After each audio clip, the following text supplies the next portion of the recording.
Well, hey, I didn't see you there. How you doing today?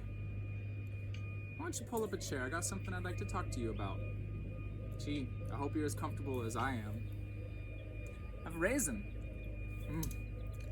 Nature's bounty. My name's Levi Transtrom.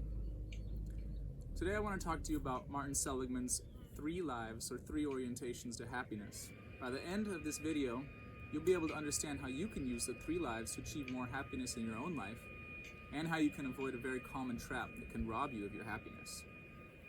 So what are the 3 lives?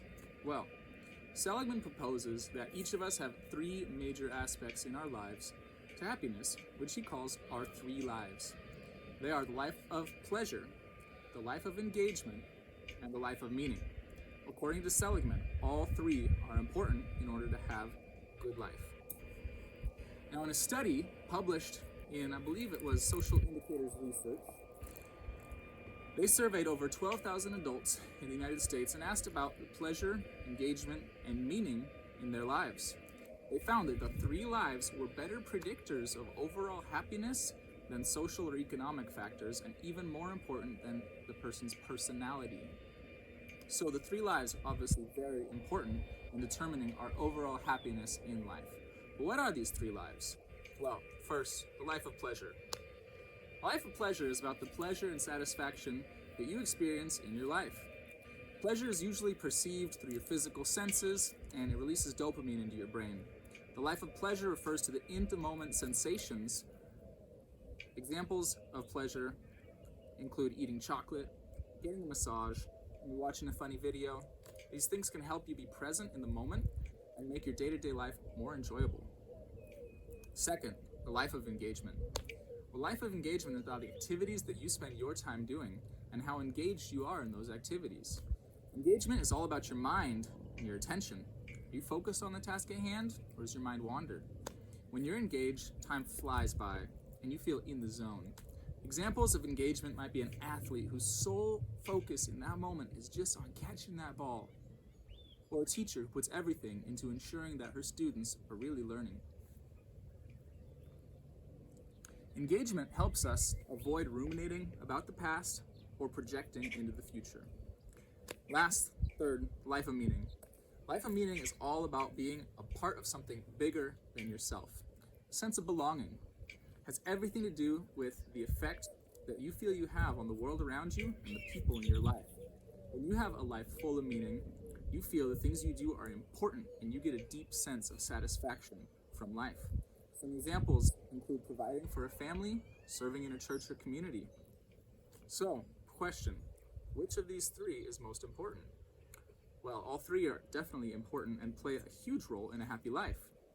However, the role of one of these, number 1, pleasure, may be less important than engagement or meaning in your life.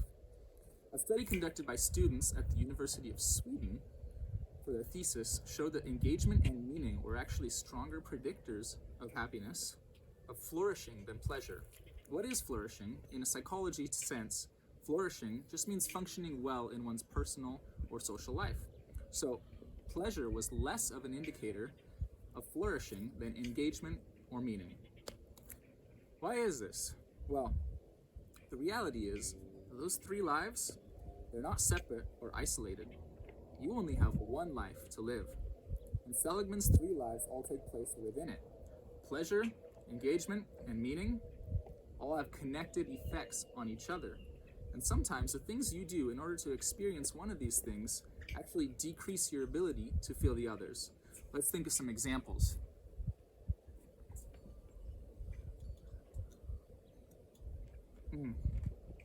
Please have a drink.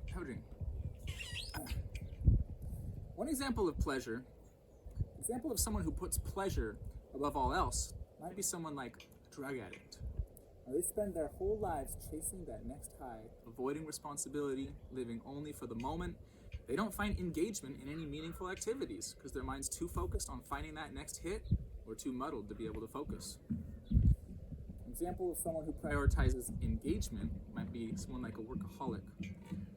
These are the people that get to work before everybody else and leave after everybody else has gone home just to try and do a good job. There's no time for simple pleasures. That'd be a waste of time. But ultimately, they might find their lives without meaning because they spend it too focused on just one thing. Now, an example of someone who puts meaning above everything else might be a dutiful mother who puts everyone else's needs above her own. Now, there's an honor to this, much more than the previous two examples. These kinds of people are rare and do a lot of good for the world. Ultimately, they have very meaningful lives. However, day-to-day experience may not be a pleasant one due to lack of pleasant activities or lack of engagement in something they really find interesting.